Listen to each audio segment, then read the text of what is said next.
Le géant de l'alimentation sud-coréen Pulmuon a construit 2 usines de tofu en Chine pour une production annuelle allant jusqu'à 60 millions de paquets.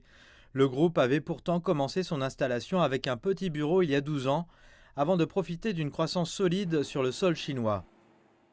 Depuis son arrivée en Chine en 2010, Pulmuon a établi des structures à Shanghai, Beijing et Chongqing.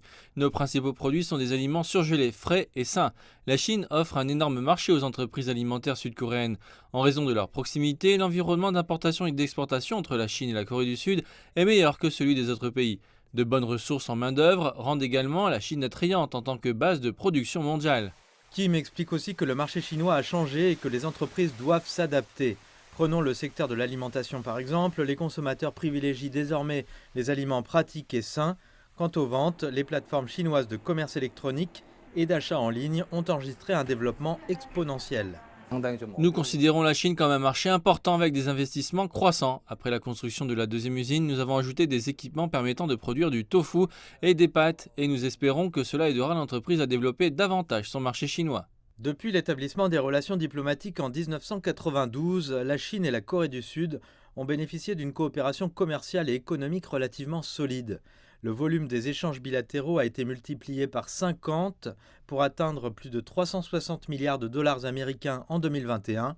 Après 30 ans d'échanges, la Chine est devenue le plus grand partenaire commercial de la Corée du Sud. La Corée du Sud devenant, elle, le troisième partenaire commercial de la Chine. Le président de la Chambre de commerce sud-coréenne à Shanghai est arrivé en Chine il y a plus de 30 ans, avant même que les deux pays n'établissent de relations diplomatiques. Il a été témoin des changements au fil des ans.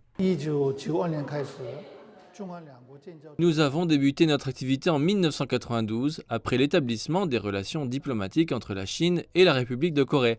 L'investissement des entreprises sud-coréennes en Chine s'établissait auparavant sur des industries légères et l'industrie manufacturière.